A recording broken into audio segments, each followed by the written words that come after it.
What is up, maniacs, and welcome to WMMA Mania, or as you can see, a slight rebrand on the title there, as I figured, why the hell not? It is my show. It is WMMAnia. Nice and cleverly combined there, as people suggested earlier on. I dropped the ball on that one, but hey, at episode 28, why not start it off here this way? And I figured I'd start the show several minutes earlier, once again, because it is my show. I am your host at Drake Riggs _ on Twitter, as well as Instagram.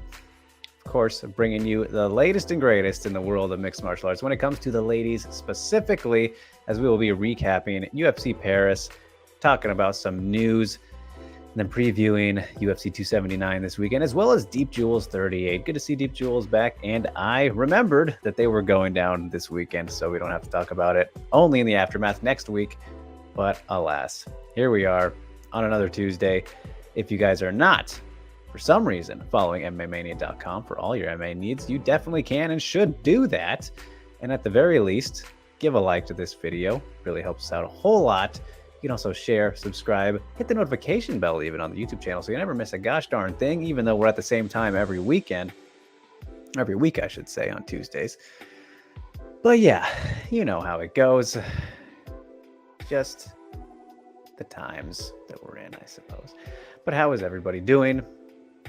Jin is here, Ghost is here, Rue, Sintro started early, just by about 3 minutes or so. I was just waiting around, so I figured, you know what, I can start now. Why not? It's only a couple minutes anyway, so not too early. Fashionably, you could say, right on time, as I always like to be. Appreciate James showing up, and best MMA show on the tube. We try around here. So, all right, you guys. Well, let's just jump right on into it then. On that note, as I adjust my tabs and whatnot, as we kick off recapping UFC Paris, just one fight. This fight opened the show in a historic first UFC event in Paris. Phenomenal crowd, I should say. One of the better crowds of the year. Very energetic. Makes you feel bad for Man of Euro for missing out on that. Still not sure. I know she did a scrum, I think, on media day, and they talked to her. I didn't hear why she ended up getting moved to 280 for 2kg fight. That's a bummer for her, but everybody else had a great old time, it seemed like. As kicking things off, Stephanie Edgar defeated the newcomer Aylan Perez via second round submission, rear naked choke. 6 seconds left in that second round. Fight was originally supposed to be Zara Farn versus Perez, but then Farn missed out, as well as Firo did, on kind of the hometown throwdown, if you will. But this fight went probably about as it should have. I mean, Perez was a bit more aggressive than I expected her to be, just from the minimal footage I had seen beforehand on her from outside of the UFC. Watched her last fight, and it was majorly her beating up her opponent on the ground after some kind of, shots here and there. Not too much activity on the feet from her, but she was really looking for the finish in some moments in this fight, at least when it was on the feet, and then tried to grapple with Edgar. Judoka, black belt in judo, did not end up going so well for her, as she, of course, wound up in more of the bad positions than the good ones, and ultimately led to her downfall, getting choked out in the last round. Very confident young lady from Argentina, but now she has to kind of regroup, recover, and hopefully do better in the next time around. She would hope, of course, but I don't know. There's not too much to say about this one, honestly. It was we saw some good maneuvers from Edgar. What there was kind of the head and arm that they fell into a little bit. Perez, when she was rushing in that first round, right? And didn't end up getting Edgar's back. Some nice kind of transitions that were shown from her, unsurprising, of course. But yeah, I don't think this fight really told us too much about either. Some might say that Perez not ready for the UFC. And again, as I touched on last week, kind of crazy, watching some of the footage on her before and going from that uber regional kind of atmosphere to this one. of all things in Paris. Pretty crazy. But also at the same time, this is the featherweight division we're talking about. Stephanie Egger is a bantamweight. This was short notice for her. She is not going to be sticking around here because there's nowhere to really stick around. And that's all I need to say about that, really. So, Spartan, good to see you. Says, hello, are you a fan of open workouts like Ty and Cyril did? There's no point to them. There's really no point. They're purely fanfare, right? It's all for the fans. And I've seen some of them in person and been there, when covering events. Maybe just one, actually. I think UFC 244 was like one of the final ones, right? Because they stopped him once the pandemic started. And it's funny because Dana, when he was asked about that last week, and he's like, I don't know why we stopped him. It's like, well, there's a very clear reason why that happened that you have clearly forgot about. So they're pointless. They don't they just add an extra possibility for injury, even though no one goes super hard on them. Again, it's like just for the fans to have some fun. And we've seen the Shevchenkos do their thing, dancing at theirs and that kind of thing. And the 244 one was very interesting because Masvidal brought fans on stage to body box, which I'm sure the UFC was pretty scared about that as well.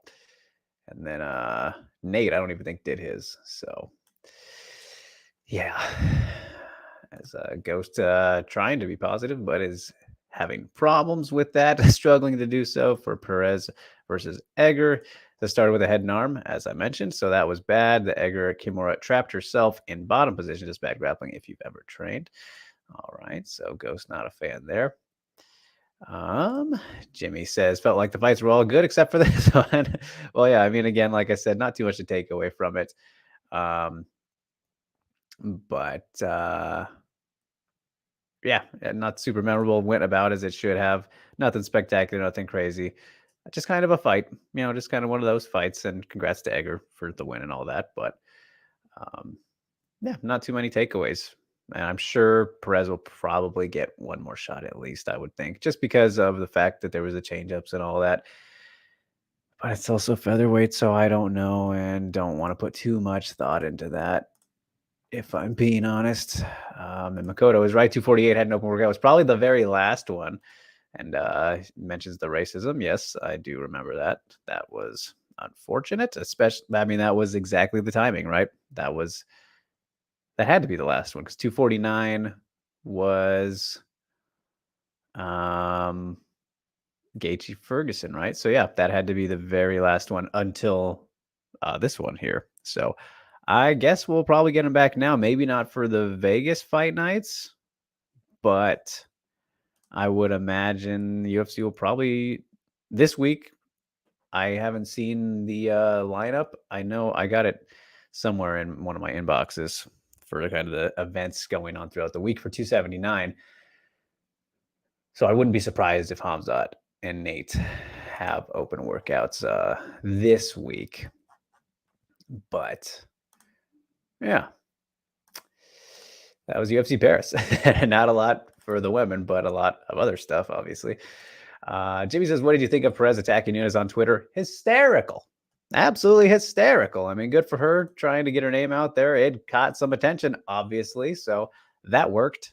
But definitely no one should have taken that seriously. And we also saw Nina fire back at her after the fight. And good for her. Yeah. It's a business move, I guess, even though she seems like she's could be that confident. But hey, we'll have to wait on that one. Rain says, "Sub Drake to Stephanie Egger of not being a beggar." There we go. Rain's got his puns or his whatever you want to call him right now. So always love to see that. Good to see you, buddy. As we'll just get right into the news. My goodness. Well, before we do that, we'll get to Jimmy's question saying, should more fighters attack each other on social media? I mean, it's a very interesting, really depends on your perspective for that. Should they? I mean, if there's no reason to, there's really never a reason to attack anybody, right? Unless in a defensive manner. In a regular, real life situation, right? In general, I'm speaking. Should be no reason to attack someone unless it's for self-defense purposes. Realistically, I would say, unless I'm blanking on some kind of situation, but not much need for that, I don't think. But in the case of generating buzz or being entertaining for the fans who love that stuff, whether finding it funny or whatever it may be, it's a good idea in that regard. Look at people like Colby Covington, all that, people like that who say things just kind of without any reason. They just say them like randomly, you know what I mean? Like if there's no connection to somebody, like talking shit about a fighter who's in a completely different weight class, like what is the point of that other than entertainment value for the viewers and putting yourself out there in a way, right? So in that regard, should they? Sure, I guess it doesn't hurt, right? But at the same time, it's not needed. Does it help in ways? Obviously, there's what the old phrase of any press is good press, right? So even if you're being a dickhead or whatever, still attracts attention, which that's debatable as well. People have argued about whether that is true or not. So there's many ways to look at that, Jimmy. Very interesting. As Rue asks, what do you think of UFC 279 as a whole? We will get to that one. But seems like a strange card. Absolutely. Yeah, it is not a fantastic pay-per-view whatsoever. There's some to like on it, which we will get to, but incredibly weak. And we know the UFC is kind of just banking on the headliner drawing all the attention, which that's just how it is anyway. But in this case, they didn't even bother to add on kind of the goods for it, which this isn't surprising. They do this all the time with, those kind of fights. Look at Nate versus Connor 2, for example. What, UFC 202? Was it 202? The rematch? That card was not good on paper. What, Cerrone and somebody was the co-main event, wasn't it? I should probably look this up real quick because now I'm very curious. And at that time, Cerrone was still solid, but for the co-main event, and who he was against, let me see here. Oh, no, okay, it was, that was the Rick Story fight. Okay, so yeah, that was the third fight, though, and then the co-main was Rumble versus Glover, which, fine, but here, let's look at the whole main card. Then Mike Perry, his debut against Hyun-Gyu Lim, and Tim Means versus Saba Hamasi. Like, that is not a great pay-per-view card at all. UFC 202 on paper was not sure delivered. Those fights were pretty fun, as expected, but like on paper again. Yeah, I mean, this main card turned out to be it turned out good, entertaining, and all that. But going into that, it's like, geez, that's what we're working with. So they do that all the time with these kind of names, right? And they're really banking on Nate to be that big name and Hamzat's superstardom, his rise, and all that. So they did not stack it whatsoever. Let's put it that way. Sammy, good to see you. Says, hi, Drake. I asked Dan last week the question I had for you. He gave a different response. Will you guys ever collab to the best minds in MMA? And there are only a few of you. Well, appreciate that greatly. And shout out to Dan Tom. Well, what I will say, Sammy, is we did have a chat this weekend, and I will leave you guys hanging there. But we did speak a little bit this weekend. So I'll leave you in anticipation for what we may have spoken about. Sco says 279 is a circus that should not be bought, but watched through non-illegal means. He said that, not me. Don't get mad at me for that, UFC or whoever could be watching. I did not say that, even though I will say definitely overpriced these days. Jumbo, good to see you. But all right, with that,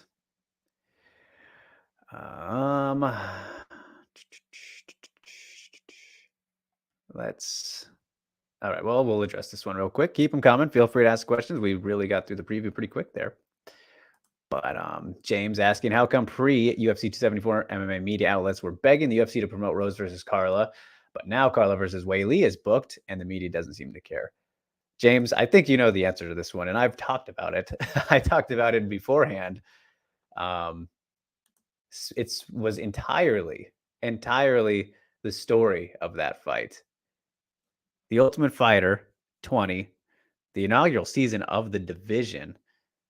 Rose versus Carla in the finals. Carla beats Rose, becomes the first champ.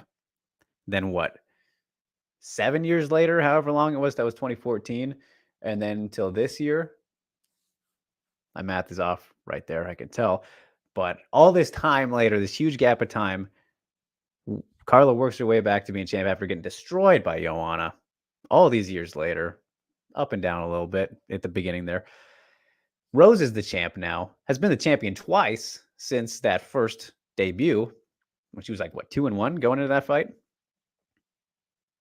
She's the champ. Carla's a challenger. This big old ridiculous journey. Everyone thought Carla was done after Joanna, all this.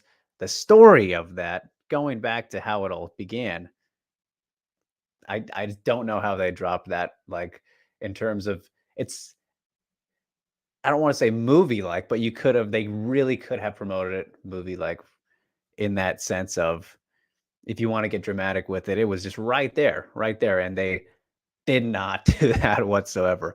With Carla and Whaley, there's no story really whatsoever, aside from the fact that Whaley is also trying to become a 2-time champ. That's pretty much the highlight here. And then if Carla can defend this time and how she's a huge underdog, I mean, it's very different. It's very different situations, right? And you say a lot of fans are looking forward to it. Of course, yeah. I mean, I think definitely more people are looking forward to it than the rematch there as a fight, because Whaley's always very entertaining, has a lot of fans in general. This, that, don't really like Carla. Her last fight was boring. All this, like, it kind of combined to get to this point now. Whereas the hype beforehand for Carla versus Rose was that story, and if Rose would be afraid, or not afraid necessarily, but I mean, that ended up kind of happening with the wrestling, if Carla would still have her number. And we saw it play out the way it did, in a different fashion than the first fight, right? Like the first Carla and Rose fight was much better, more dominant for Carla for sure. But it was all the story. Like, there's in comparison to the stories of these this next and this last strawweight title fight, it's very night and day, James. They're very different. So that's kind of how that is there.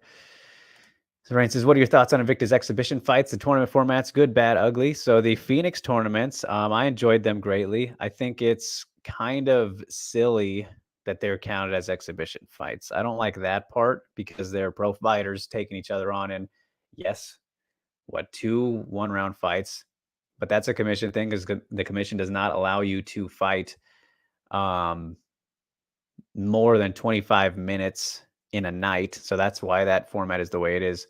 2 1-round fights, and this is all in one night, right? 2 1-round fights, and then the 3-round finals. So that's 5 rounds total, 25 minutes, all that. I like it. They were very fun. I don't know if they're going to come back. I could ask Shannon about that. That's a good question. I enjoyed them. I think they're a fun idea. Some people will say it's good they're exhibitions, because the 1-round fight doesn't give you a good indicator, and it really kind of benefits grapplers, obviously, who can nullify maybe lesser grapplers and then beat them with only a single round. But hey, that's why you game plan. It's like all strategy based. I like it. I do like them. They don't maybe tell the whole picture sometimes, but if a fighter goes through and wins that, I mean, that's still very impressive. Like Brianna Van Buren's run in the very first one, that was wicked impressive, and literally burst her onto the scene with that to become champion, right? So I miss him a little bit. I don't need him in my life, but I'd be intrigued to see him come back for sure.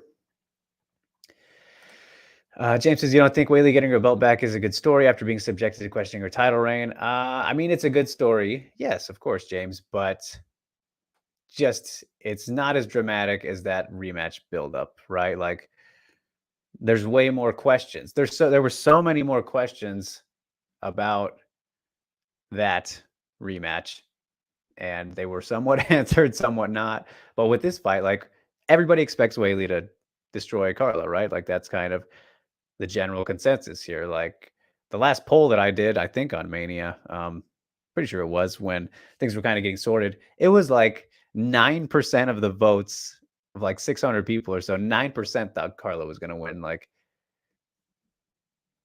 for drama and uncertainty makes always for a better story, right? Like what's going to happen? In this case, we most likely know what's going to happen here. I'm sure that you guys can agree with that. Alex, good to see you. Says, what's up, Drake? I was watching Loma and Whaley technical spar, and Brad Riddell gave me a good point. It's actually better and fun to watch them technical spar than watching them fight for real in the future. Your thoughts on Brad's take? I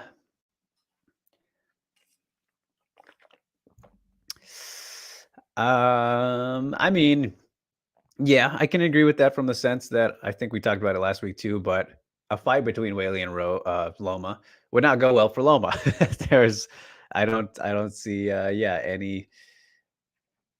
don't see that being good. And I've said how I feel about Loma several times now and her chances in the top 15. I have nothing against her. It's just a matter of she's in the wrong division. She is in the wrong division. But as for the technical sparring, yeah, that'd be very fun to watch and intriguing seeing them put together things. So from that regard, I completely agree. I think Brad might be under the same impression that I am without saying it. So yeah, I think that'd probably be a good watch. Gaia Night Lord, good to see you for the first time that I can remember. Hey, lots of your chat like Ghost Phantom and your show from the Dan Tom Show. Do you cover MMA as well as the women? Yes, Gaia, I cover everything, of course. So this show is just specifically dedicated to everything going on with the women throughout the weeks between every Tuesday. But yeah, I myself cover about everything that I possibly can in the space at MMAmania.com. Do the morning reports for MMA fighting, and I just started doing previews of the UFC events for Forbes as well. So you can find those over there at Forbes.com/betting for if you want to see my full thoughts on like the main cards now. But yeah, I cover everything. It's not limited specifically to one thing here or there. I have some things I'm obviously more maybe interested in than others, but yeah, we're not exclusive. Only at certain times like right now. Alvin, good to see you, my friend. Wish all the chat and yourself a great day. Appreciate it so much. We're says you're working for Forbes and Mania. Yes, so like nothing has changed. I am still the Mania guy. It's the home base, right? Just added a little something recently. So will only be the main card previews and whatnot for UFC events. So we'll have one this week for 279 coming up. But yeah. Can't stop, won't stop. Sharon, good to see you. All right, let's get through the news now. We got some fun ones in here, specifically what was announced yesterday, if you've been paying attention. But we'll kick things off with a flyweight fight announcement as Jennifer Maia is facing Marina Moroz at UFC Vegas 64 on November 19th. And wow, shows you where my head has been lately, as it says location to be determined on the ticker there when we clearly know where Vegas is. So let's fix that. Yeah, so that is in Vegas. Jennifer Maia versus Marina Moroz. Stylistically, I really, really like this fight, and I am all for seeing a Marina Moroz push of sorts, seeing her get the with the opportunity here to crack herself right into the top 10. But booking wise, matchmaking wise, this tells me that the UFC now definitely views Jennifer Maia as a gatekeeper, which that's very sad and unfortunate because I think she is still more than that. But at the same time, will she be champion now? Probably not. So I don't know. Maybe that's not too wrong. But I mean, just this booking alone, Moroz jumping in to take on someone like Maia, that leads me to believe they're fully on board with her never having a chance again at the title, which I guess is fair to say, as much as I love Jennifer Maia. But Moroz has been phenomenal at flyweight. So her biggest thing is just she needs to stay active and fix any of these issues she's been having. So I think it should be a very fun fight and a good test. Definitely a good test. And we'll, I guess, really see where Jennifer Maia is after this one. So, not terribly mad at it. Not what I would have went with for the reasons I kind of mentioned right there. But yeah. Then we dropped to the Strawway Division as we may have talked about this fight already, and I forgot. And I'm saying this because the UFC officially announced it, which means it very well could have been discussed earlier. So I've been very scrambled lately. If you could not tell, you guys, I apologize. But so we may have spoken about this fight already, but they announced officially yesterday Polyana Viana versus Jinyu Fry. I feel like I don't remember seeing it. Very well could have talked about it again. But yeah. So this one is going down UFC Vegas 63, November 5th, couple weeks before that one, 2 weeks before the Maia Moroz matchup. Yeah, I think this one's fine too. You know, Viana was one of those fighters who had some good solid hype, at least for a bit there, and then obviously lost that, and now she's kind of trying to work her way back up. And then Jin, she was on a good winning streak there, finally putting it together in the UFC. And well, she dropped her last one, right? I'm completely blanking on kind of the recent results here. So let's pull those up real quick just because I should be more accurate. And I know I say this often. But Jin did lose the last fight to Demopoulos. That's right. Split decision. That was a pretty close one. But I wasn't mad at that. And then as for Viana, she did win her last one, though, right? She had the new tattoo and all that. Good, fun stuff. No, it was the Ricci fight. Okay, right. That's right. All right, that makes sense. So yeah, they are both perfectly record-wise coming off of two fight winning streaks being snapped with recent losses. So stylistically, this one's actually, you know, fairly compelling because we know Viana maybe a little bit too comfortable on her back. Has good submission threats, of course. And then Jin has shown off kind of some better utilization of her grappling recently, at least in her victories in the UFC, but couldn't get the job done in the last one. So I have nothing, no problems with this matchup. I do not. I'm fine with it. Should be all right. But all right, now we get to the fun stuff, you guys. If you missed out last night, we got some announcements here, and we'll start off with the lesser surprising of the two. And I mean, I called these. If you guys remember, I called it as we have the semifinal matchups for the Super Atomweight Grand Prix in Rizin. Added to Rizin 38 on September 25th. Starting off with Ayaka Hamasaki, the GOAT is taking on Siwoo Park. Made too much sense. Of course, this was the way it was going to shake out with the other side of the bracket. So I love that we're getting this. This is going to be an amazing fight. Siwoo Park has seriously come into her own her last 3 fights. Great performance knocking off Reina, beat Eric Koga back in deep, and then against Kana just looked incredible. Her best performance of her career, I think, is safe to say. And Ayaka obviously rebounded off the Seka losses by taking out Jessica Aguilar in a very good performance in her own right. Very smart, just veteran GOAT tier stuff, utilizing every element of MMA that she possibly could, really. So this one is very compelling. On the feet, on the ground, we know that Ayaka has the definite advantage, but Siwoo Park's takedown defense has continually gotten a lot better since she started working with Miyu Yamamoto. So no surprise there. But man, it sure makes this one pretty interesting. I'm very excited for this fight. Of course, got to do the early lean for the GOAT. But man, Siwoo Park she's on a serious roll right now, and it gives some really interesting potential to what we could see in the finals, like no matter who goes on here. But this fight's going to be awesome. This has This has fight of the year potential, I would say.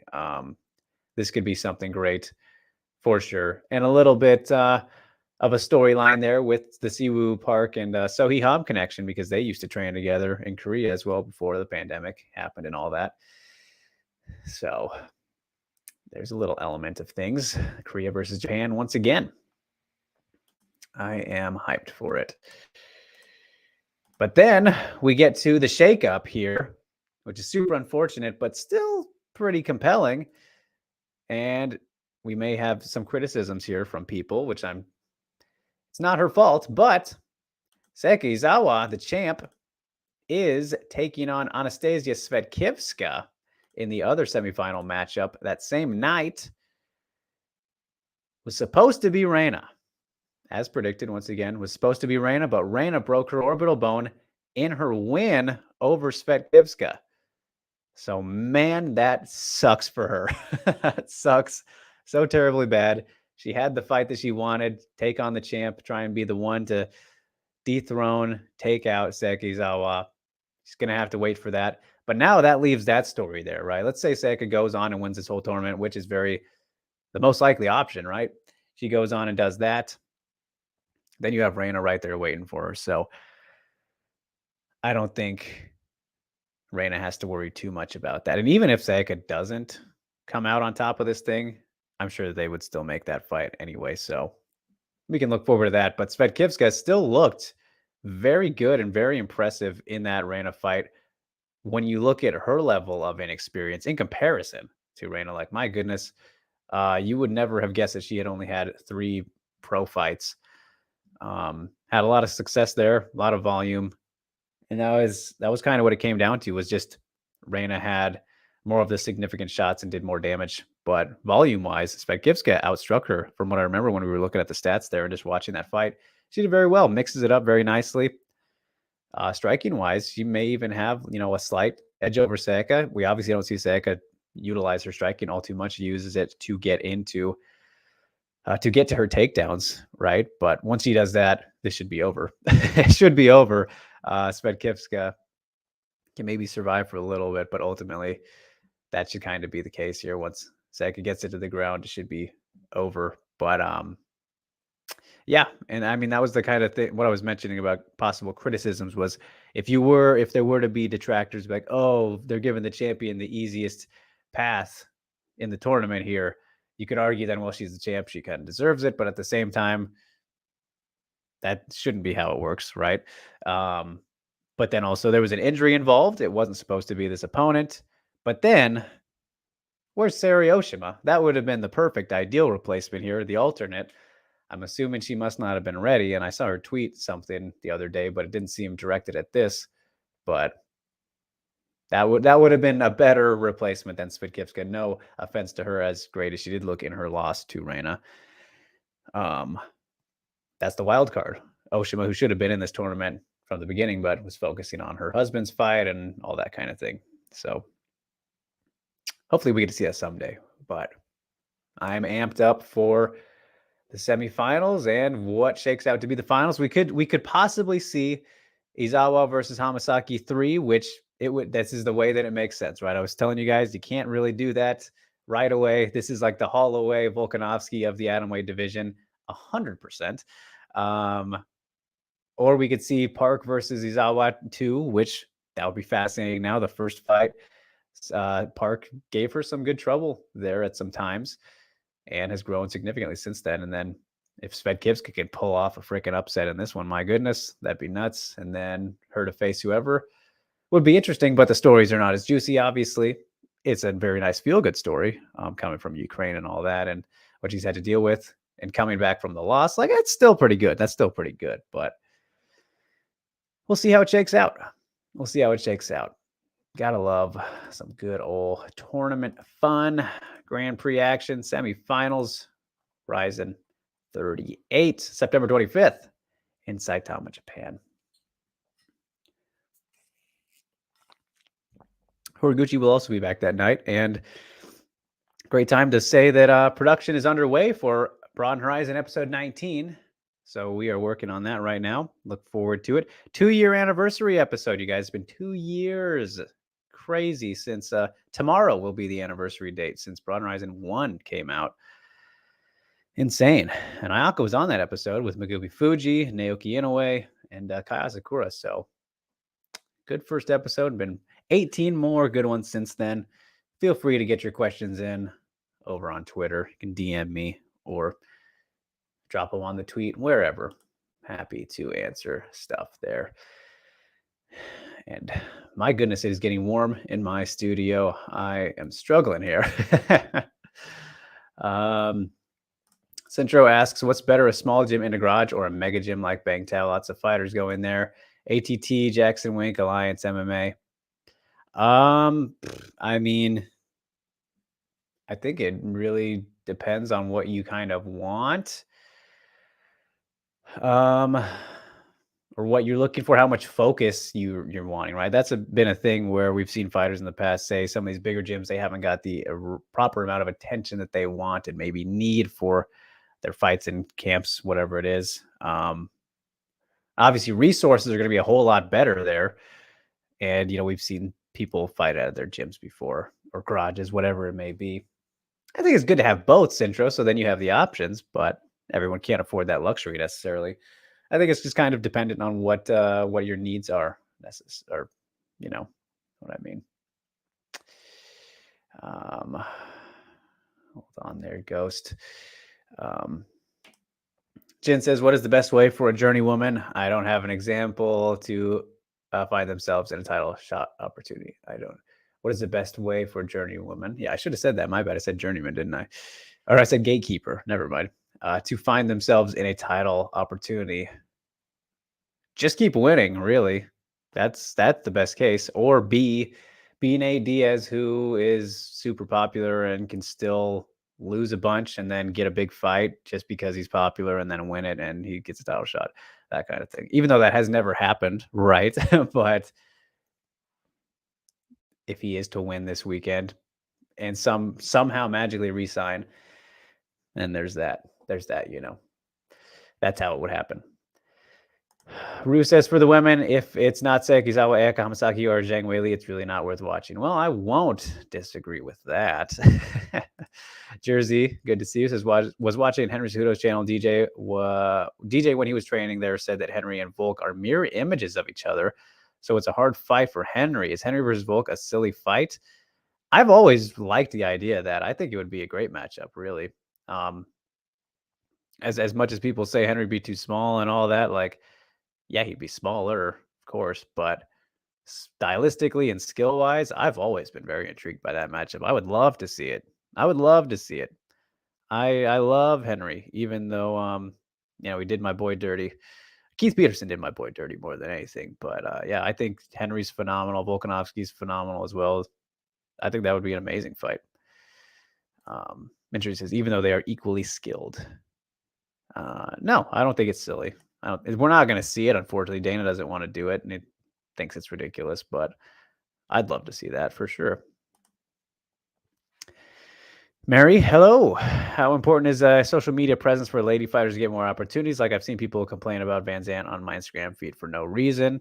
I mean, that's the best example you could probably go with, Mary, even though she might not be doing it in the way that everyone would prefer her to, and she wasn't the best fighter. Can be very important. I mean, she's the example right there. Like you said right there, they're complaining about how she's used it, but man, it's worked. She doesn't have to do anything for the rest of her life, right? She just wants to and can. She has the options. So, yeah, it's very important. It can be very, very important. Ghost says, Kyoji, one of the best and talented 125ers in the world, regardless of promotion. Yes, hasn't fought at 125 in years, though, Ghost, but he would still do some serious damage there, and he's great at bantamweight as well.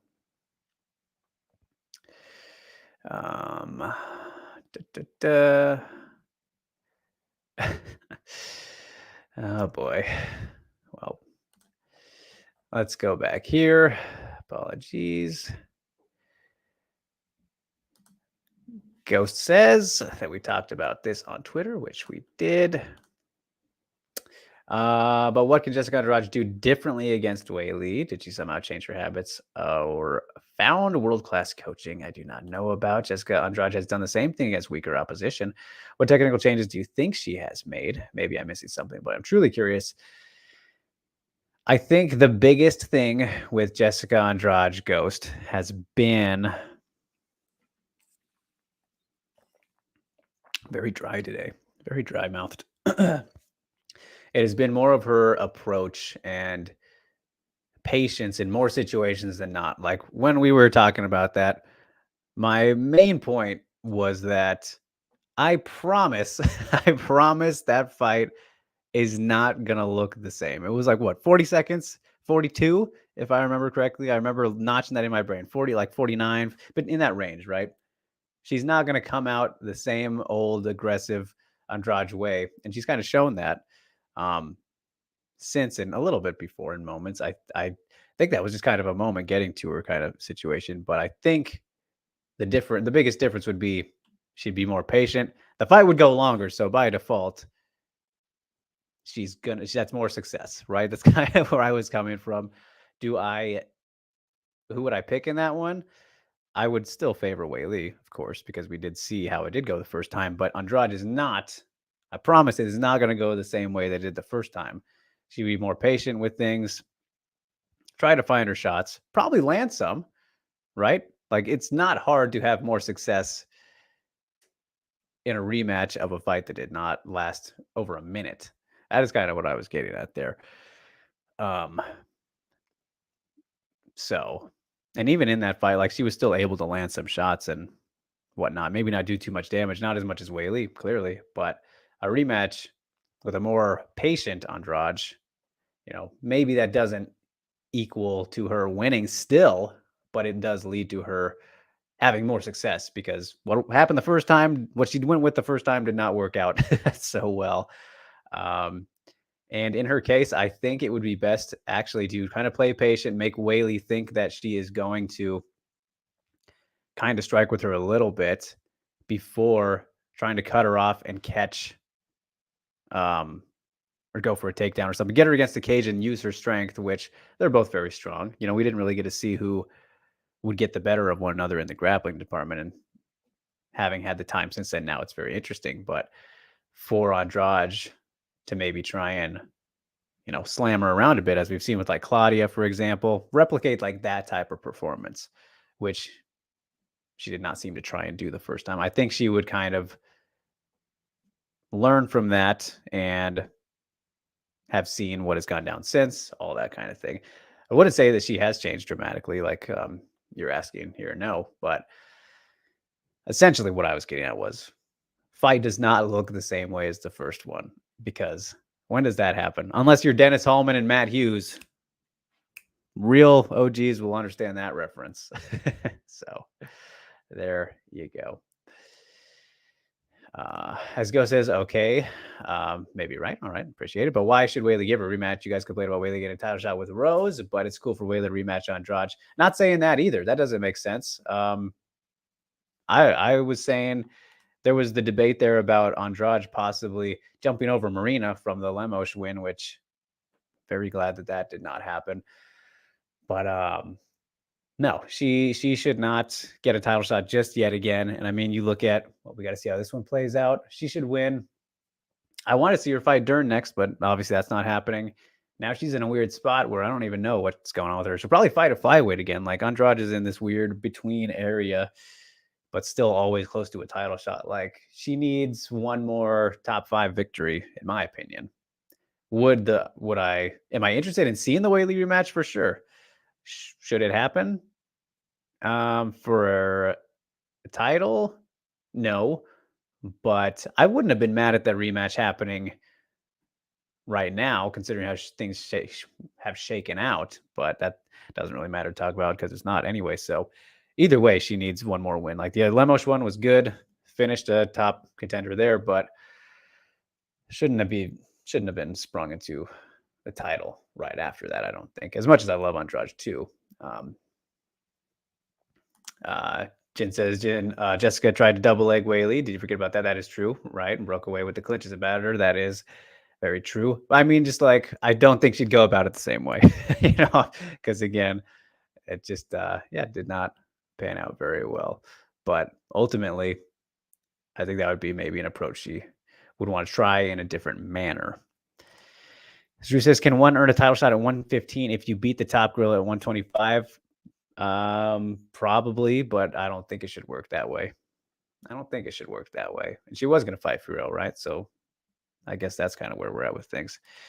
And well, we've seen kind of weird cases of that, right? What Conor and Habib happened after the Cerrone fight, right? So there's a good example of silliness. And that wasn't even the top guy at 170. So there you have it, of the examples of craziness. But all right, with that in mind, let's get to UFC 279, which gives us a whopping 3 fights. Practically only 2, and we'll tell you why I feel that way here in a moment. But yeah, 3 fights, UFC 279 this weekend, Saturday night in the T-Mobile Arena. And we will start things off with the debut of Super Melly, Melissa Martinez, former Combate Global, Combate Americas at the time. Oops, I gotta fix my tabs here. Taking on Elise Reed. And what this fight was originally, wasn't Sam Page, was it? I don't remember who Super Melly was supposed to debut. Oh, it was Hannah Cyphers, wasn't it? I think. Oh, what a mess. But Super Melly making her UFC debut after a freaking 2-year layoff, nearly 3 years in that absolute robbery victory against Desiree Yanez. If you have not seen it, I implore you to go watch it, just to be amazed by how the judges could have given that win to Melly. Not to say she isn't a great prospect, but obviously the hiatus and layoff here makes things all the more interesting and makes you wonder how she's going to come in here. That's a good chunk of time. She's still just 25. I don't know if she had a kid or something like that, or injuries, or there's no reason to speculate. That is rec spec right there, reckless speculation. I do not mean to do that, but either way, it's still a lot of time away from competing and coming off of what was a loss. What was a loss? She should be 6-1, but she's still a phenomenal prospect. At least she was, right? We don't know if she still is. We will find out a lot here against somebody like Elise Reed, who, we know she has a good right hand, but she is also an atom weight. So in this case, Melly most likely going to have a physical advantage, as you can see in the dimensions, right? Elise actually has the 1 inch, and then 1 inch going the other way in the reach versus the height. And then in Elise's last fight, which was against Sam Page, that's probably why I got confused there, just got kind of completely bullied and battered there on the ground by the bigger, stronger fighter. And Melissa Martinez, very well-rounded. And I think the fighter we knew she was when she was fighting has the capabilities to potentially replicate that kind of performance. But it's just hard to know how she's going to come into this fight. And with Reed, I think that fight against Sam was a pretty big exposure of kind of where she's at. Similar Loma boat, just obviously lower down the totem pole. But hey, she's the fresher fighter, still the underdog despite this massive layoff for Martinez. But if she can return to form, it'll be good to have her. Despite the robbery again, that's not her fault. But yeah, if she can show up how we've seen her in the past, she should be able to kind of smother Reed and have her way in that department. Not that she can't hang on the feet either. It's just one of those things where, you know how I am. Path of least resistance, right? And that is kind of it typically when you're fighting somebody like Reed, for example, I guess is the best way to put it. And Jin says, is the Martinez as good as one of these Yasmines? And didn't she fight in the same promotion? She did. That is true, Jin. But I would not put them on the same level. No. Again, I mean, at the time when she was active, because she hasn't been active, right? It's been 3 years practically now. She was kind of up there, but still, I think Yasmin Yaragwai, for example, has been more impressive if you were to compare kind of those runs. And if you look at, her last victories, she does have some good finishes there. She was putting people away. But it's just been so long ago. It feels so distant that it's hard to say that. And with Yasmin Yaragwai, bit different there in terms of her activity too. But yeah, I think it's a bit different now, and it's just hard to know really with this gap in time is really the big thing for me. So she was good though, and she might still be very good. She's still just 25, like I said, but we have to kind of see how she comes back here. And Alex says, yes, when watching Whaley and Loma technical spar, we see very cool striking techniques and fakes without both hurting each other. If you ever at Bang Tag, you should check it out. Yeah, I would be down for that. And I can imagine it's probably pretty cool to see. So, all right. Well, that's just one of those hard fights to kind of assess and be ready for. I mean, Melly has proven to be a finisher again. And against Desiree Yanez in that fight, like Yanez is a flyweight now. She's a big strawweight. She was a big strawweight. She's a Bellator flyweight now. So you get a completely different contrast in bodies from Reed to Yanez. So that should be helpful for Super Melly. But yeah. Yeah. As Jersey says real quick, I was thinking I was at 248 live, and all my friends thought that all strawweight fights would be like Whaley versus Joanna. Well, shame on them for that. After Rose versus Scarlett, all expected strawweight fights to be like that. Well, they shouldn't do that. All fights are different. Not all fights are created equally, Jersey. So especially those two. As it says, does public opinion affect how 115 and other divisions are perceived?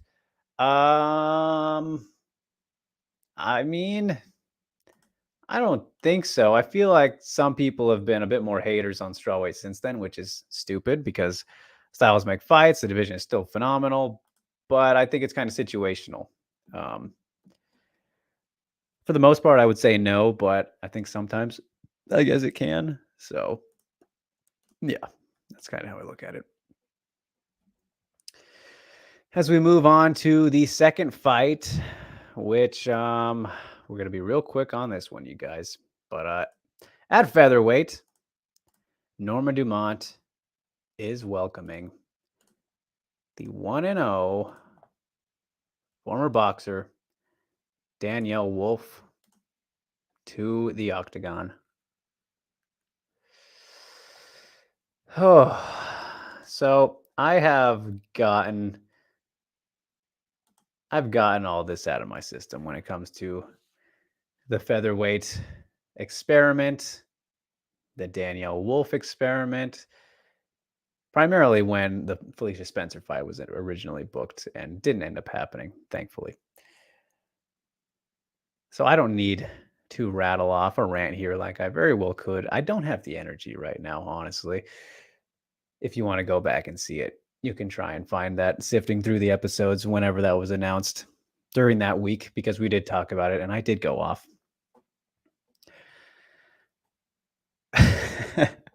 I still can't even talk about this without just losing my mind.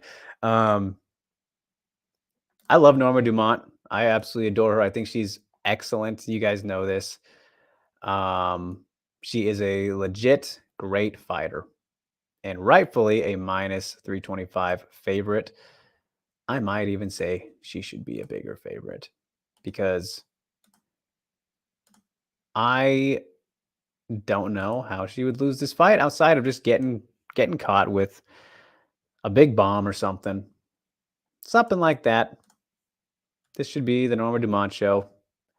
No matter where the fight goes, utilize that Sonda, kick the shit out of Danielle Wolf, whether it's the legs, body, head, take her down, beat her up in the clinch. This fight should not be happening. This shouldn't be sanctioned. And this is nothing personal towards Danielle Wolf. It's personal towards the UFC, that is for sure, for bringing her in the first place. It's a disservice to her. It is not properly building a division. It never has been. I'm already going off more than I wanted to, but she's 1-0. Her debut was on the Contender Series in a fight with Tanisha Tennant, the now Invicta Bantamweight champion, who arguably defeated her, and they gave her a contract to do this. It does nothing for Norma Dumont aside from give her a win. And they've been fumbling her career too, which drives me insane.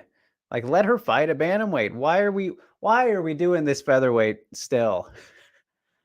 Look, I can't help but get sucked into being infuriated by this. Like, maybe it'll be fun. Who knows? Danielle Wolf is large in terms of her, physique, frame and all that. 5'11", 5'7", 257, 67-inch reach to 70. Shouldn't matter though, but like, yes, she is a legit featherweight, but she's not ready for this fight. She's not ready for any of the fights in the UFC because they don't have a fucking division with fighters in it who are on her level. She's not there yet. She's 1-0 in MMA. Sure, she has a boxing background, but what are we doing? What are we doing? Norma Dumont wins however she wants.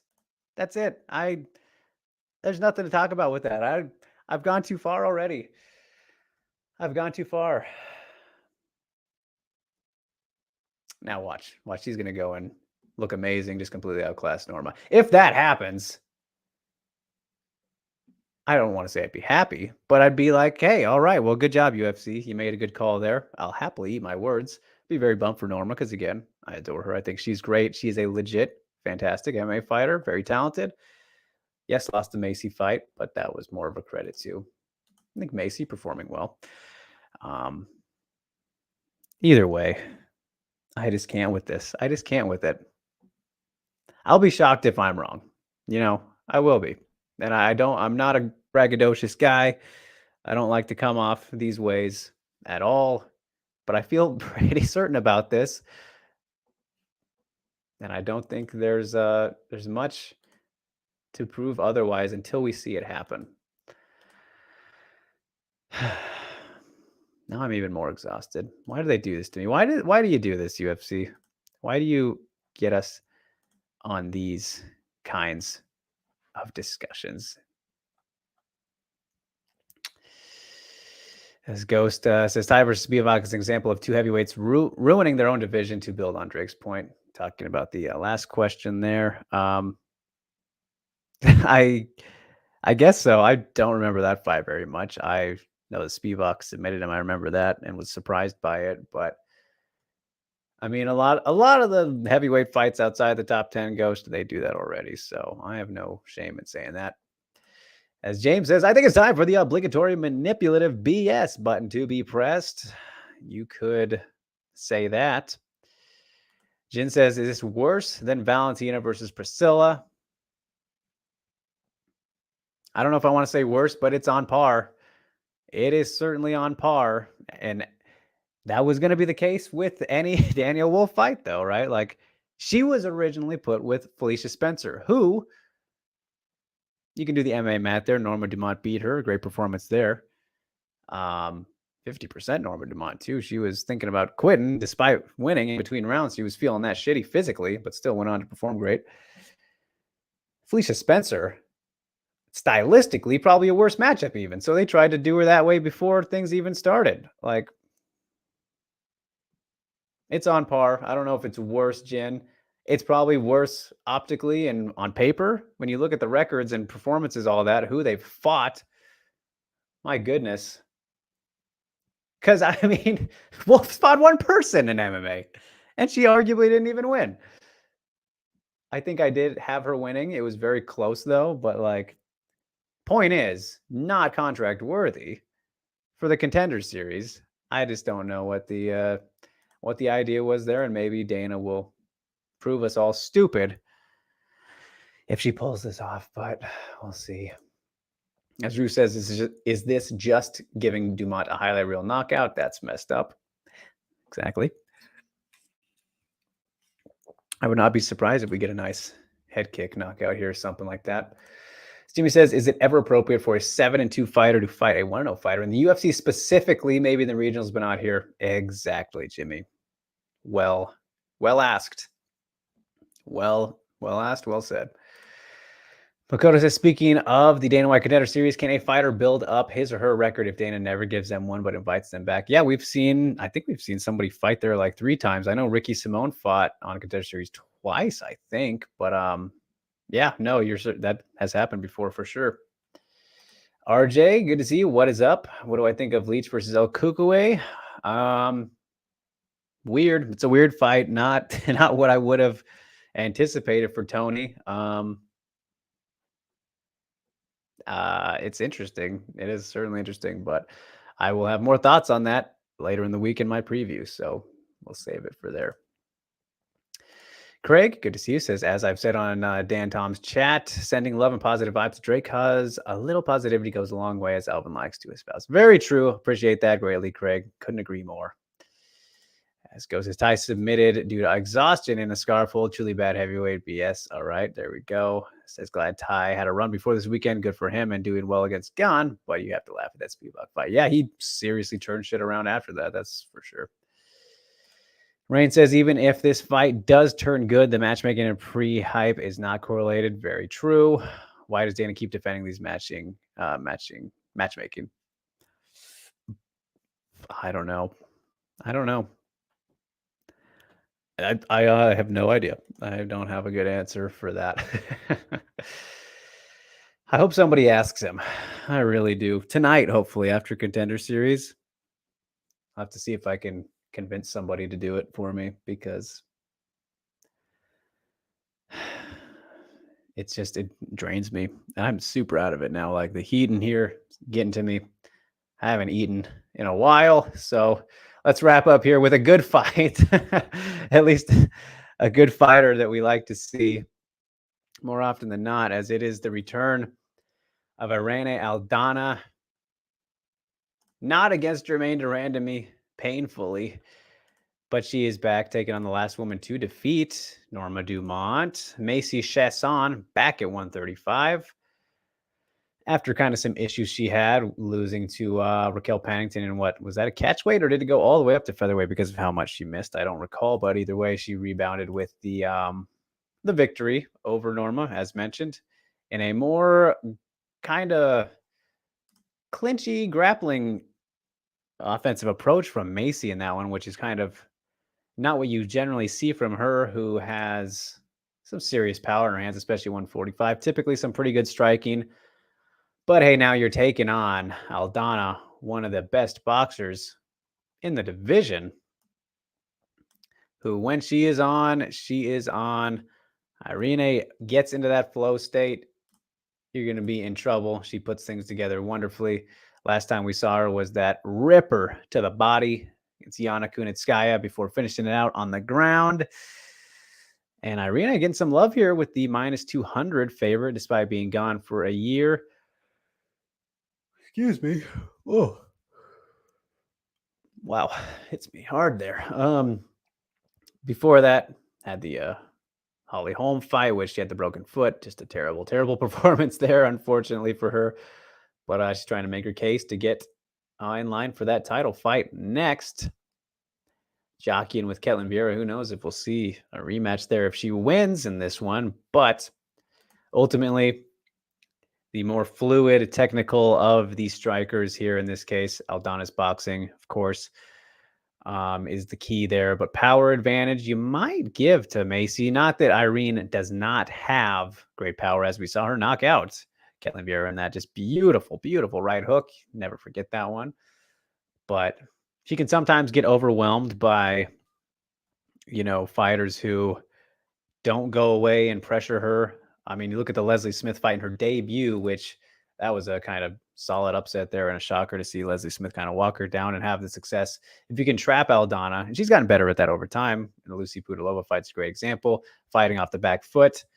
That has kind of been something, though, a recurring theme where she struggles a bit more when getting the pressure is brought to her. So if Macy can overwhelm her, I don't know if she'll out-volume her because that's typically not what she does, but land some big shots and work her way to try and replicate a similar performance as her Norma Dumont fight, actually, and get Aldana trapped against the cage, hold her there, and then maybe take her down even. That's her best path. And, we've seen Aldana have some moments on the ground in the past, but in terms of length here, she is definitely at the disadvantage. Not by a lot, but if she has her space and can dictate the action and get into that groove that we know she can, Macy's going to be in trouble. And we saw her kind of tire out a bit at the end of that Dumont fight too. And yes, it was at 145. But if Irene can work the body, as we know she can, set things up nicely, should be a typical good night for her. And I always love watching her fight. Always, unless it's that Holly fight. That was just a bummer.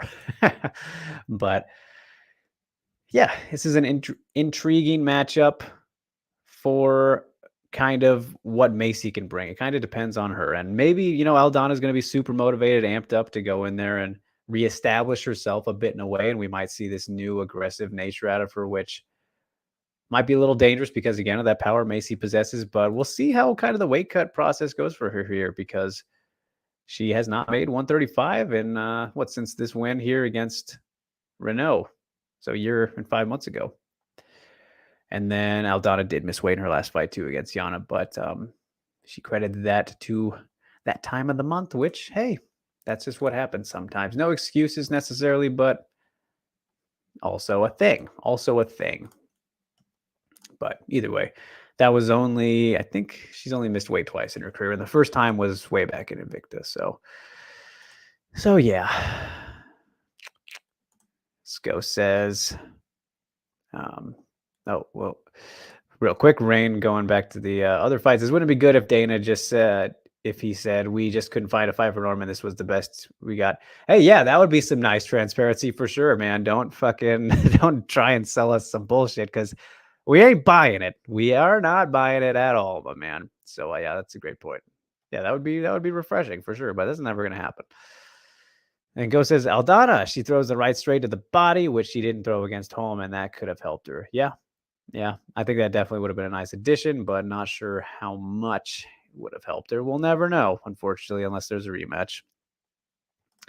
James says, what aspects of Macy's boxing should we look out for? Like, does she have a good left hook, jab, something? I mean, I don't know if I'd specify one of her hooks is better than the other, but yeah, she typically throws some good ones. I can't say I can recall like her jab being too on point. Some fairly nice straights down the pipe at times, but yeah, I mean, she's mostly known for that power that she has in her boxing, for sure on the feet.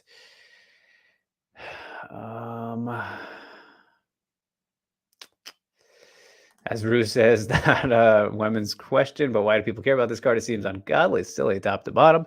For the most part, it is, but people like silliness sometimes, and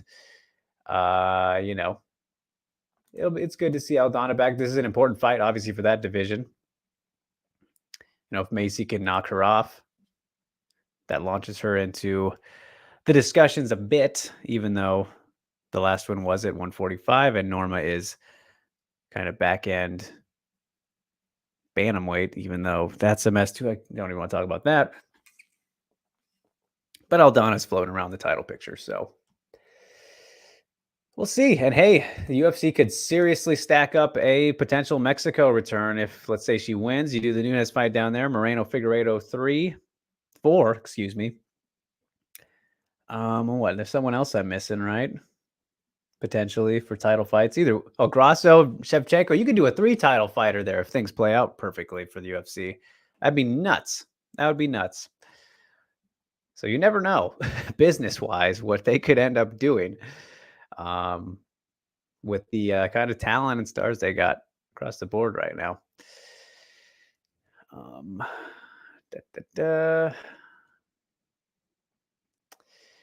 Jen with a random question here, or not a question, he says, but he saw a Ghost tweet where Someone asked Whaley if she had sexy bikini pics, and Whaley answered with, "Sorry, I don't have those. Thank you." Your thoughts on Whaley's response? Hey, honest and kind of funny. I mean, hey, as she says, "Thank you." I mean, hey, just nice and simple to the point. Good for her. Karen, good to see you. Says your show only on Tuesday. Yes, formerly Mondays, but we've moved to Tuesdays recently. And yeah, just the once a week still. The other show we got is Broaden Horizon here on the channel, and episode 19 is underway. So expect that soon. And Rue saying main event specifically, like what is that? It's a slaughter. It's thrown to the wolves, if you will, going back to some of our old terminology we have used throughout the weeks. Nate being thrown to the wolves, literally, because Bors means wolf in it's not Swedish, right? Whatever language it is. Alex says, what do I think of virtual training from FaceTime? I see Whaley talking to Henry Suda all the time and practicing moves. I mean, that's just a sign of the times, right? I mean, we saw what Holloway said he did his entire camp for the Cater fight on Zoom or something like that. Man doesn't even spar anymore, right? So technology is crazy. That's a luxury people have now. Gotta do what you gotta do, man. Whatever works. So good for her just to be getting tips and advice, all that stuff from across the world. A good luxury to have. But in the end, that is UFC 279, everybody. I am mostly looking forward to Aldana being back. That is definitely for sure what I'm looking forward to. And yep, ran way ahead of you, my man. So should be a night. We'll leave it at that. But that is not all we have this weekend, as Deep Jewels 38 is going down as well. Should be, I think, later on in that night or the day after. I'm always kind of confused about the Deep Jewels times, as I will watch them on the replays on YouTube more often than not. Can't say I've seen a live one, not that I remember watching. It's kind of difficult for the international viewers to access them at times, even though I think it's just through Sky Ticket. They're obviously the sponsor, whatever you want to call it for them. But Deep Jewels 38, 9:10. Hold on a minute. That is this weekend. Okay. Yes. All right. I was like, hold on. Do I know what time it is? Yes, I do. Gosh, all over the place these days. So yeah, 9:10 here in the States, but 9:11 in Japan, right? 11:30 for the starting, 12 o'clock. All right, so yeah, that should be here. Let's do a little time calculation here for you guys. Even though I should know this by now with all the based stuff that I do. So that is 8 p.m. So it'll be like right at the same time as UFC, right in the middle of the main card. Okay, there we go. That's all it took. That is all it took to find out. But all right, let's scroll through this card from bottom to top. I'm not going to break down everything specifically, right? Just kind of mention some of the more notable ones here, as we have Kyoka Minagawa taking on Kamika Jaka. Fun names right there to go against each other in a microwave fight, kicking things off. Kuriyama's back against Tai Murayama. They're setting him up this way, aren't they? At 130 pounds. Interesting. Kuriyama has fought at flyweight usually, but we got a catch weight in this one. And then the veteran, one of the OGs, Mika Nagano, is back taking on Tomoko Inoue. So you want to talk about some terrible matchmaking here, you guys. Tomoko Inoue is 0-3, and this fight shouldn't be happening. Clearly, very bad. And Mika been around the block, fought several fantastic fighters. And I think there was an interview. Shout out to Charlie Jewett at Sogokaku, who just released an interview with her today. She's just saying she's gonna keep fighting until she loses next, I think, something like that. She's around 40, I believe. And, very good grappler. very experienced. But yeah, it's Tomoko. That's a bit ridiculous. And our girl Takabayashi here, one of the most popular Phantom Punch breakdown in history. She is back. Always love seeing Takabayashi fight, taking on Kate Oyama. Takabayashi at this point, and at this level where she's at, we know she has kind of the striking edge against practically all these fighters. So against Kate Oyama, who rather small, straw weight in between. I believe she's fought primarily at atom weight. I might be mixing up her and Kate Lotus. Let's take a look real quick here because I know I feel like they're the same person. I think they are because Kate Lotus I know is very yeah, okay, it's the same person. It is the same person. I'm still mixing it up with somebody else though because Kate Lotus is 5'5". I don't remember what I'm thinking of, but either way, Takabayashi gonna have the striking edge in this one. Lotus will want to get things to the ground, as we've seen Takabayashi, have some struggles there, exposed a bit at times. And so yeah, we kind of know what to expect from each of them in that one. Takabayashi always very fun to watch, so looking forward to that. Mizuki Furuse back again as well, taking on Yamazaki. Furuse finally got back in the win column last fight at microweight now here. So that should be interesting to see if she can keep on keeping on for, the experience she's built for being just like 22 still, I think. Then in the co-main event of Yuko Kuryu versus Hime, Namiko Kawabata, who pulled off that crazy upset against Suryoshima, placing her right atop the atomweight division, and they're fighting at 108 in this one. So big opportunity for Yuko, but if Hime, who still has pretty limited experience, if she can pull it off, not pull it off necessarily, but perform the way that she did against Oshima, keep Yuko off of her, manage with her striking, distance-wise, work effectively there, putting together combinations, should be her fight to have. And then we get to the main event rematch. Aya Murakami taking on Mori Suda in an atomweight fight, which is interesting to see.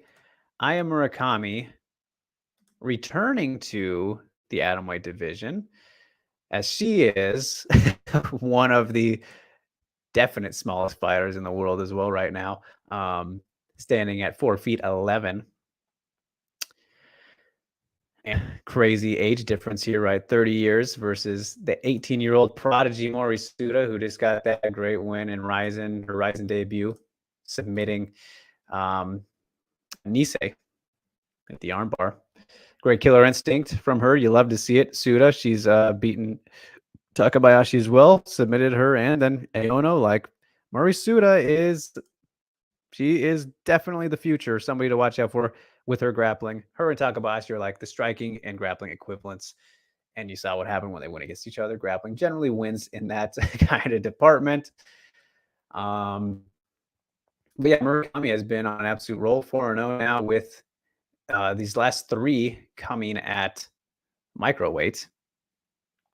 So not I guess surprising of her to not continue fighting there, because it's a weird division. It's kind of like the PFL lightweight division, right? Deep has made it up themselves and trying to make it a thing.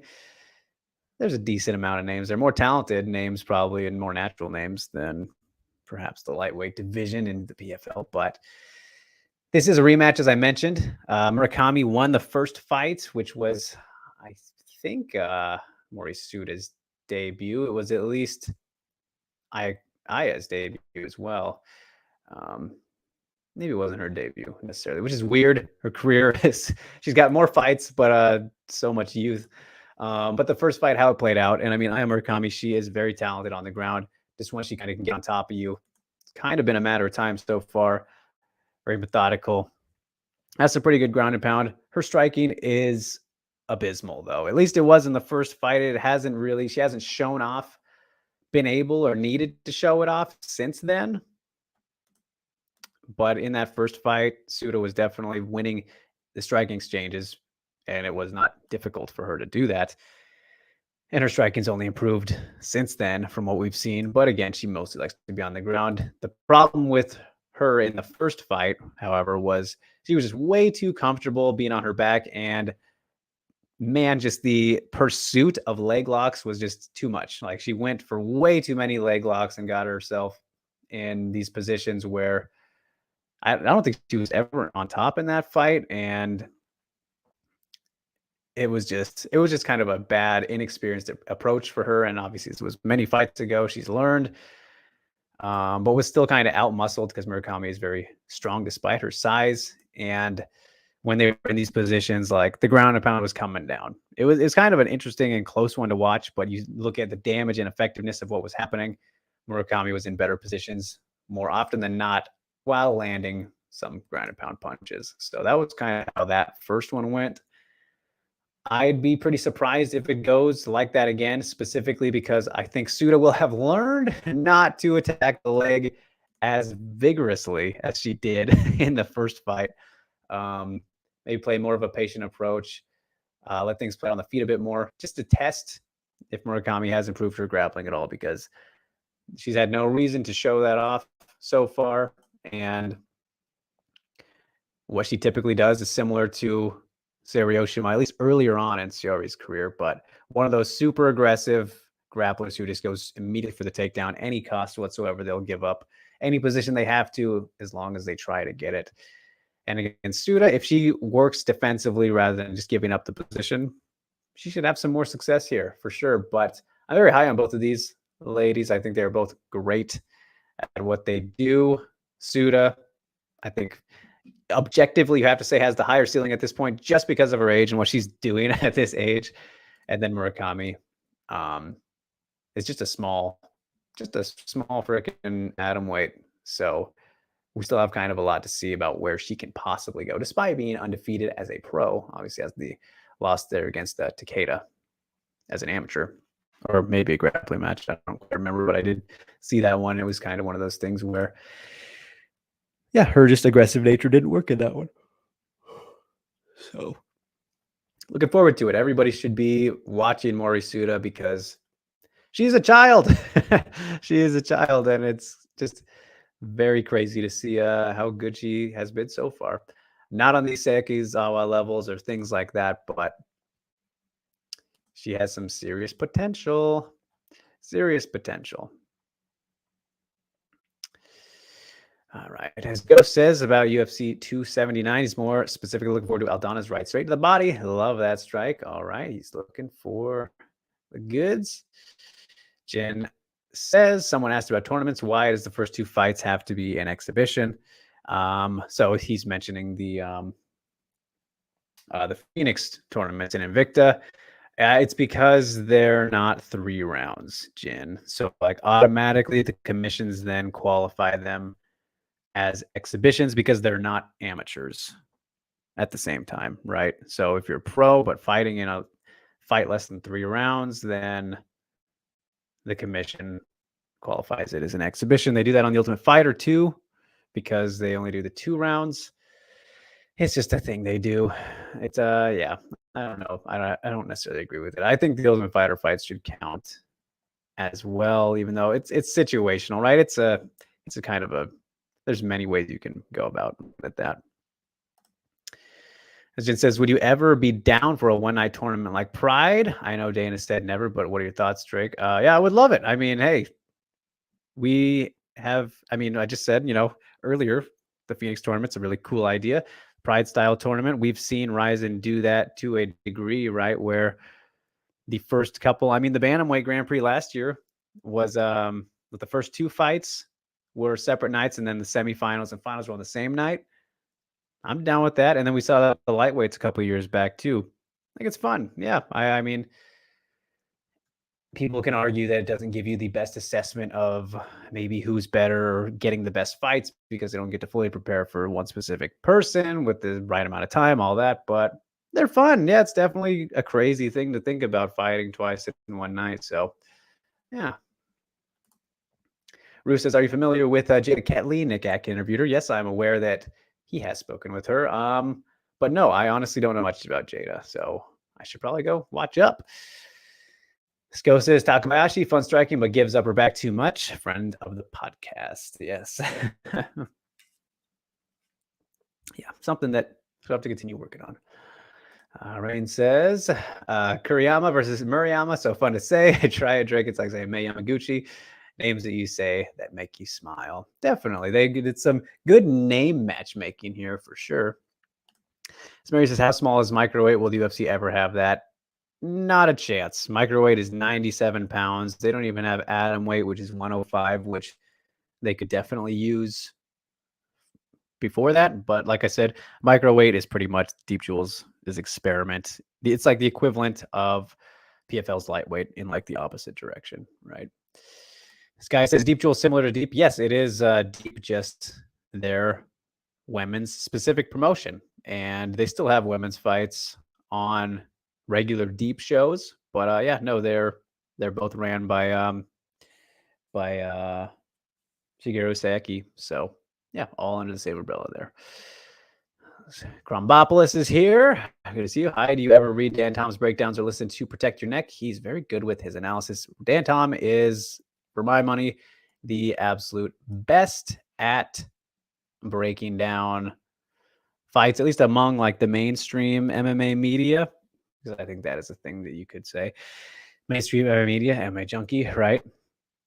So whenever I'm like very curious about kind of, I don't get a lot of time to go out and kind of read things as much as I should probably, but for like Dan specifically, I'll go to him in cases where like somebody's really maybe outmatched in my mind. I'll be like, what does Dan think about it? Just to see, because he knows better than I do, and will give me reason to have faith in maybe the person who I see having no chance. So like, I'm very curious. I'm sure he's not going to do a breakdown for Dumont versus Wolf, but I would love to know his thoughts on that one. And the thing about reading too, it also goes for podcasts. So no, I don't get to listen to Protect Your Neck very much, but I know it's a great show for sure because Dan is a great man. The man. Scrobby says, I love that most of the chat here flood his chat with Drake Wicks and Team Magnum shoutouts. Yes, very much greatly appreciated. You guys are too kind. Truly, truly, truly. Oh, Zhao, too sweet. Kimball, good to see you. Hi, what do you think of UFC 279? I have a lot of friends that are looking forward to it, but Whaley is not on it, or Israel. Well, I'll have to wait for 281 on that one. But yeah, 279 is a card. It is an event, Kimball. I will watch it, but I'm not excited for it, really. I'm excited. You know what? I am excited because I am excited to see Hamzat smash the absolute shit out of Nate Diaz, and we can finally end this in the UFC. That makes me happy. And I have not been shy about how I feel about Nate Diaz treatment and delusion and all that in the UFC. So I don't care. I'm excited for that.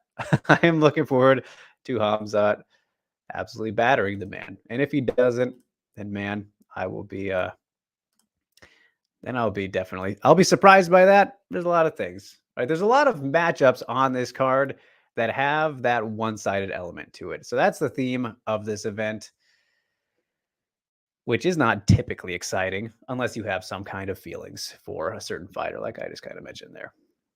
I am excited to see Aldana back, like I said. And thank you, Ghost. It is a card. Gaia says, oh, that's interesting for Deep and Deep Jewels. Why not just have females and males compete on the same card like the UFC? So like I said, they do. The Deep cards, they do have women's fights on them every now and then.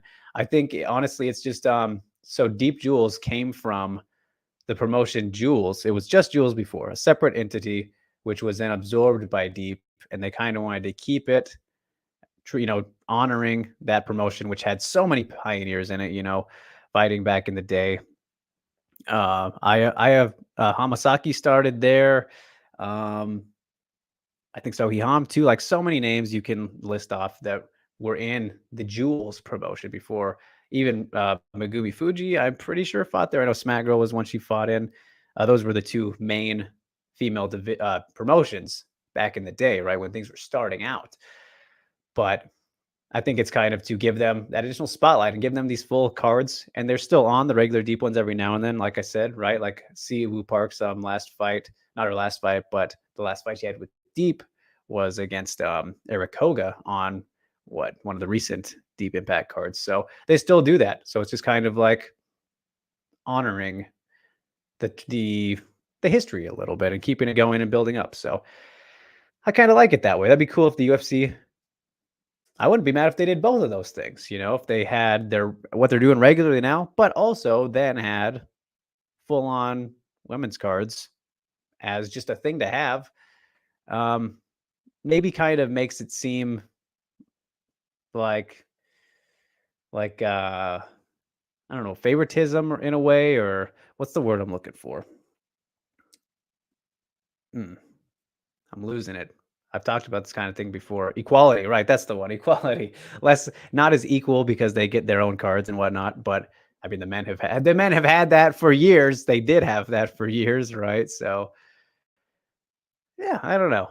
It's a fine thing, I think. But yeah, Jin with the theme of 279 manipulative BS. There you go. Who says, "What do I think of the UFC poster game? Terrible, awful, not good."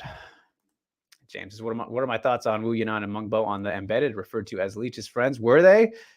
Oh, that's kind of sad. They didn't get named. That's that's not fair to them. Poor Wu Yanan, who was just released as well. So dang, real nail in the coffin there. But I mean, I guess they're technically, if they're his friends, then yeah. But disrespectful. Give them their names at least. My goodness. So anyway, that was Deep Jewels 38, you guys. Perfect time to wrap up here as we are hitting that 1 hour 30-minute mark. Love to see it. We got that in, filled out the time a lot better than I expected to there. Really brushed through kind of the early stuff, but hey, lots of good engagement. Appreciate you guys for that as always. It's freaking hot in my studio. I am seriously lightheaded right now. I need some food. I need more energy. I'm dry over here, but whew. All right, let's get the shameless plugs out of the way. Shameless, as I told you, Broad Horizon in the works. Broad Horizon episode 18 dropped like last week too. So I mean, the freshest one is still out there with Jessica Aguilar and Joe Ferraro. Good stuff. I know we talked about it last week, but I'm going to plug it again anyways, as episode 19 is on the way. The 2-year anniversary special, you could call it. But also, I chatted with Marina Rodriguez on, what was that, Friday, and so that released yesterday. You can check that out here on the channel as well as the website. Always good times with Marina. Talked about some Tyler Santos stuff, which is pretty interesting. They're not very friendly anymore. Talked about the title picture, obviously, the Lemos fight, you name it. It's good catching up with Marina.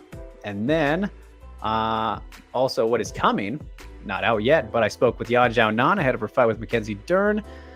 You can expect that most likely next week. It'll be coming out before the fight, of course. Covered lots with Xiaonan. Some predictions for Weili versus Carla. Of course, talked about all that stuff. With the strawweights, of course, we're going to talk about what's going on atop the division and things like that. And then yesterday, I think it was yesterday, yes, I spoke with Erin Blanchfield, who's taking on Meatball Molly on that New York card. Always great catching up with Erin Blanchfield. Best in the game prospect for my money, even though I don't know if she's got that label anymore. She's number 12 in the UFC. Still, I think, right on the cusp there. So she is always a fun one to watch. Looking forward to her return in a home game. So Erin Blanchfield, that'll be coming soon as well, around maybe that same time as Xiaonan, if not then the week after. But that is what is in the chamber right now, you guys. And like I said, doing the main card previews now as well during the weeks for the UFC events, and then all your usual typical goodies here on MMAnia.com. Please do not forget to like. It really helps us out so much. Just a clickety-clack away. You can follow us if you want on Twitter, Instagram, TikTok now. Alex Bunin is manning that. Facebook. All the good stuff. Subscribe, share. If you enjoy the product, get it out there. Let's grow. Let's become bigger and bigger. Get more attention on the women. Not about me. It is about the athletes, spreading positivity, all that good stuff. And if you want to follow me, you can, though, at @DrakeRiggs_ on Twitter and Instagram for all the silly nonsense that I could possibly provide you. So, all right, you guys. We'll close out with these comments real quick. Sammy says, do you remember a couple of months ago where Dern was suggesting an interim title between her and Weili and people were hyped for it? I don't remember seeing any hype, but that was absurd. Yeah, of course, though, she would be down for that kind of thing, but silly. Made zero sense. James says they had her name there, but labeled as Jing Liang's friends. Pretty disrespectful. Okay, well, I'm glad they said, yeah, I mean, yeah, they should have said, like, what divisions they're a part of or something like that. But I'm glad they said their names, though. That's good, James. I like that. I'll have to see it for myself. She said, speaking of Marina, people shouldn't complain after she said she didn't fight Weili, as I see many people do. Yeah, I think that's probably fair. Sammy says, that's the argument I always see when someone says Weili doesn't deserve a title shot. Marina had her chance. She didn't fight her, so no title shot. Yeah, that's a fair point. Fair point indeed. Sucks, though, how it played out with the whole Santos situation. That is for sure. But is what it is, as she also said. So, all right, you guys. Until next week, I will see you then. Hope you enjoy the madness, as always, each and every weekend. So, until then, you guys, thanks so much for tuning in. As always, it really means the world. Stay safe and stay sane, everybody.